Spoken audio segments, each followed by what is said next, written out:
Si aujourd'hui tu sens déjà que tu vas lâcher ta perte de gras cet été, je vais te dire quelque chose, ce n'est pas un problème de motivation, c'est un problème de stratégie. Et clairement, la stratégie que la plupart des gens utilisent pour perdre du gras n'est pas adaptée pour un été avec des apéros, avec des soirées à rallonge, des vacances, des festivals, etc., etc.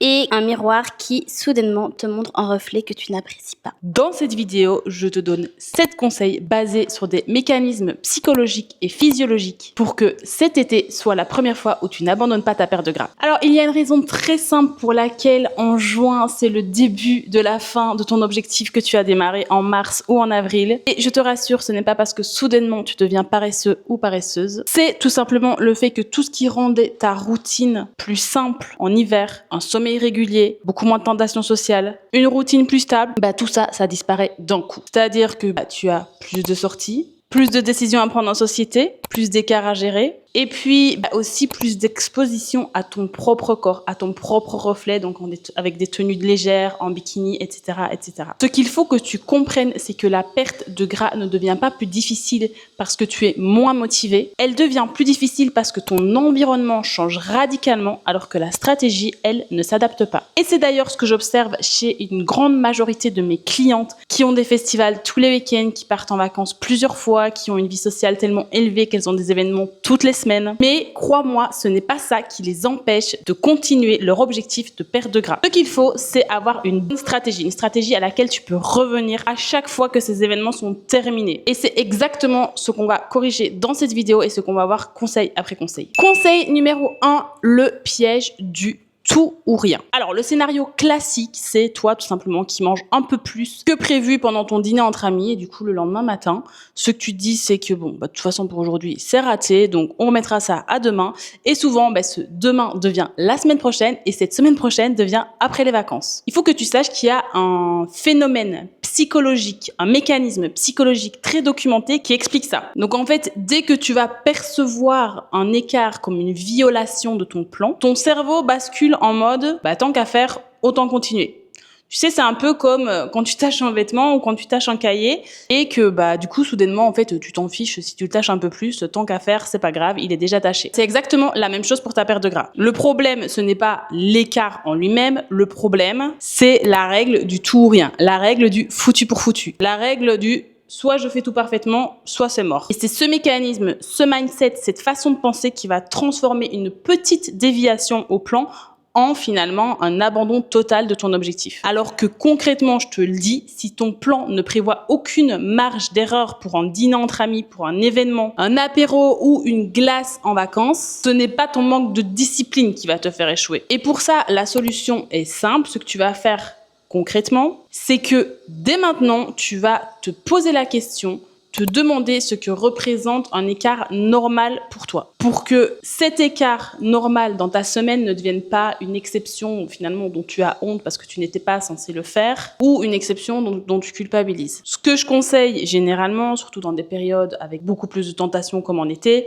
c'est le fait de se dire que tu suis le plan à 80% environ ou tout simplement de t'autoriser 1 à 2 repas libres par semaine. À ce moment-là, tu t'es fixé ton objectif, ta réussite à toi, c'est cette réussite-là. Conseil numéro 3. Arrête de compter sur ta volonté et apprends plutôt à gérer ton environnement. Beaucoup de femmes que j'accompagne arrivent en été avec le même mindset qu'en hiver, en mode je vais juste faire attention. Le problème, c'est que ta volonté, elle a une ressource limitée dans la journée. Donc plus tu vas avancer dans la journée, moins tu as de volonté.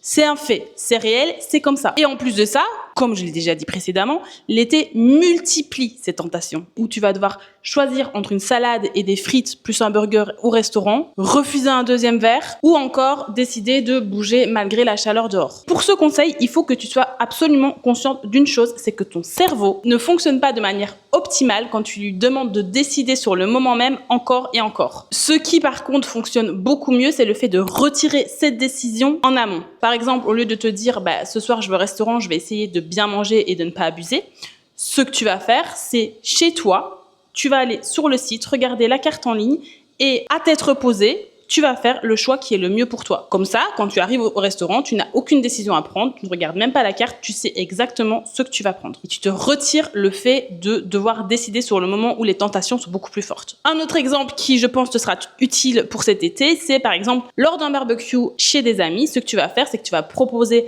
d'amener ton propre plat, un plat que tu sais que tu aimes et qui reste équilibré, qui rentre plus ou moins dans ta diète. Comme ça, une fois sur place chez tes amis, t'as pas à négocier avec ton assiette en mode est-ce que je peux manger ça, est-ce que je me l'autorise ou pas. Tu sais exactement ce que tu vas manger pendant ce repas. Conseil numéro 3, c'est le fait que l'été fausse ta perception de tes progrès.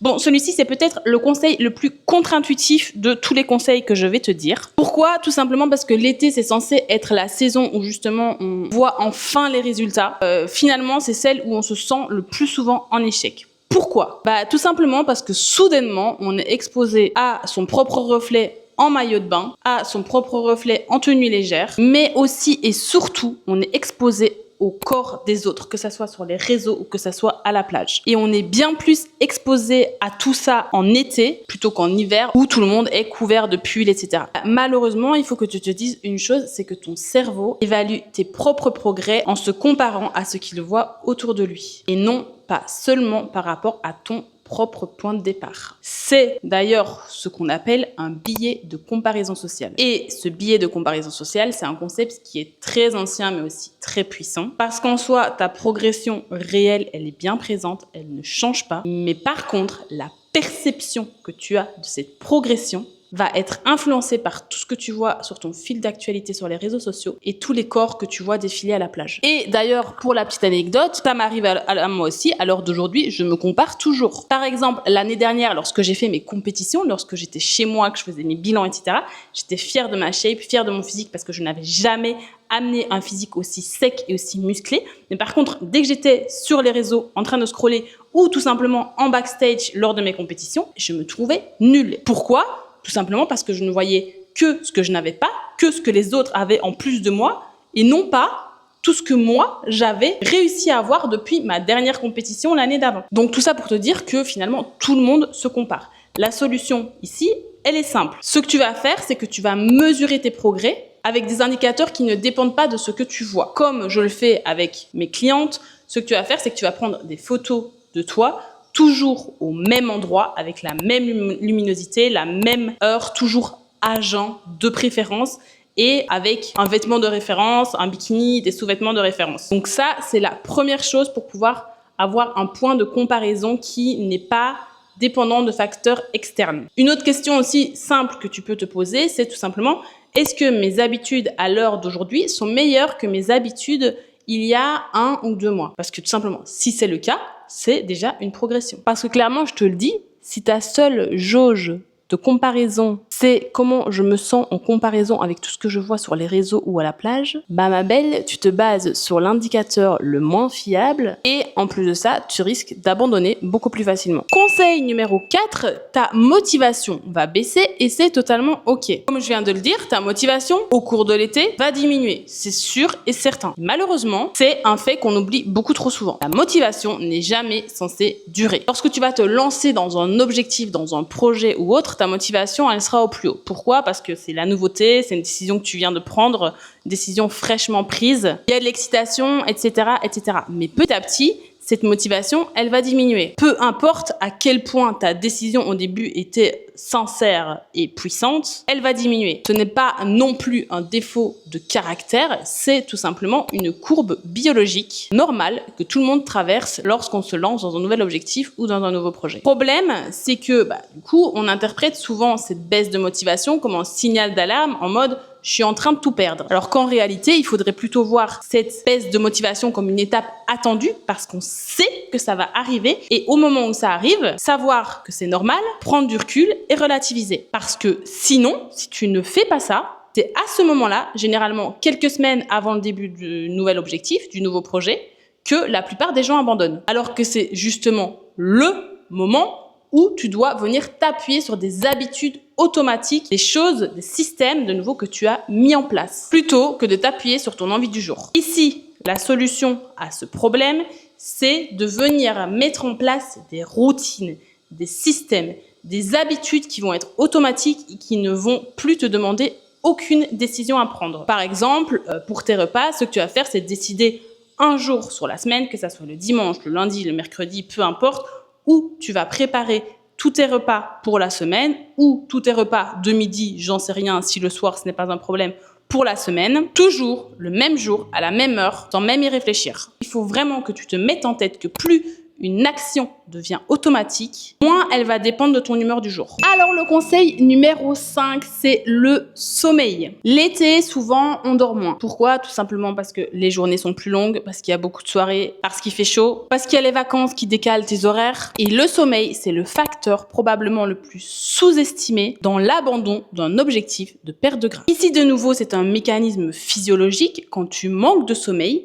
ton corps produit davantage de l'hormone qui te donne faim et moins de celle qui te donne de la satiété. Donc concrètement, ce qu'une nuit plus courte te fait, ce n'est pas uniquement te donner moins d'énergie, elle va aussi réellement augmenter ta faim, diminuer ta satiété et rendre les aliments les plus caloriques les plus attirants. Donc non, ma belle, ce n'est pas un manque de discipline ici, tout simplement parce que ta chimie interne a changé pendant la nuit. Je te donne un exemple concret qui arrive tout le temps, qui m'est déjà arrivé dans le passé, mais qui arrive à plein de mes clientes. Tu vois ce soir-là, le soir où tu craques et tu te dis « Purée, ce soir, j'ai aucune volonté ». Souvent, cette action-là, c'est la conséquence d'une ou deux nuits, tout simplement, où tu as moins bien dormi ou pas suffisamment dormi. Et ce n'est de nouveau pas un problème, un défaut de caractère ou de personnalité. Ici, la solution, elle est clairement très simple. Maintenant que tu es consciente que ton sommeil est ultra important, tu dois absolument traiter ton sommeil comme une variable de ta stratégie et non uniquement comme un détail. Ton sommeil est presque aussi important que ta diète, que tes entraînements et que ton nombre de pas par jour. Donc ce que tu peux faire par exemple si tu sais que tu vas avoir une longue soirée ou une nuit très courte, pour le lendemain tu vas prévoir un repas beaucoup plus rassasiant avec plus de fibres, plus de volume, plutôt que de lutter contre tes hormones qui veulent t'attirer vers les fast-foods et vers les aliments les plus caloriques possibles. Conseil numéro 6. L'alcool n'est pas un problème, le problème c'est ta façon de le gérer. Je ne vais clairement pas te dire d'arrêter de boire de l'alcool alors que je sais très bien que ça fait partie de tes plaisirs et de ta vie sociale. Ça serait complètement irréaliste de ma part et hors sujet. Mais par contre, il y a un mécanisme que tu dois connaître et dont tu dois absolument être consciente que l'alcool fait à ton corps, c'est que quand tu consommes de l'alcool, ton corps va mettre en pause l'utilisation des graisses comme source d'énergie pour se concentrer sur le traitement de l'alcool. Alors non, ce n'est pas que l'alcool fait grossir en soi, c'est tout simplement que cette pause que ton corps fait, si elle vient se répéter chaque semaine, plusieurs fois par semaine pendant tout l'été, ça peut en effet venir freiner ta perte de gras, même si